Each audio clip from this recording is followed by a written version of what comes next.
ஆடிய ஆட்டம் என்ன, இவ்வளோ நாள் ஒரே சுத்தல் ஒரே செலிப்ரேஷன் நல்லா இருந்துச்சா, இப்போ கீழே இறங்க போயிட்டு சப்பாத்தி சூடுங்கிற மாதிரி எல்லாம் நார்மல் ரொட்டீன் ஆயாச்சு. நேற்று கடையில் இருந்தா ஒரு கட்டு 20 ரூபாமா, ஆனால் நீ 2 கீரை கட்டு எடுத்துக்கோ 30 ரூபாய்க்கு தரேன்னு சொன்னதான் ஏதோ பெரிய ஆஃபர் போல் நினச்சிட்டு தேவையே இல்லாமல் 2 வாங்கிட்டேன். இன்னொன்று வாடாமல் இருந்தால் சரி தான் ஃப்ரிட்ஜில் தூக்கி போட்டேன்.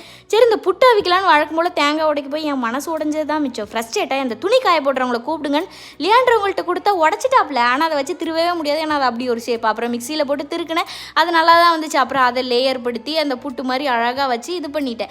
நான் பார்த்த வீடியோவில் இந்த பருப்பு கீரை பார்க்கவே டெம்டிங்காக இருந்துச்சு. எனக்கு பண்ண உடனே அந்த பருப்பு கீரையை சோத்தில் பிசைஞ்சு நெய் போட்டு சாப்பிட்டா செம்மையாக இருக்கும். நான் பாட்டு கனவு கோட்டை கட்டியிருந்தேன். ஆனால் நான் பண்ணதில் பருப்பு கம்மி போல் கீரை தான் அங்கே பச்சை பச்சைன்னு நிறையா இருந்துச்சு. கண்ணை மூடிட்டு சாப்பிட வேண்டியதான், கைப்புள்ள உடம்புக்கு நல்லதுன்னு நினச்சிட்டு நேற்று போயிட்டு கடைக்கு வாழைப்பழம் நல்லா மஞ்சள் பழமாக வாங்கிட்டு வாங்கன்னு அனுப்புனா. இவங்க கடைக்கு போயிட்டு மஞ்சள் பழம் இருக்கா அப்படின்னு கேட்டிருக்காங்க. மஞ்சள் பழமா அப்படின்னா ஒன்றும் இல்லைன்னு அவங்க அனுப்பி விட்டாங்க. எனக்கு கேட்டு ஒரே சிரிப்பு.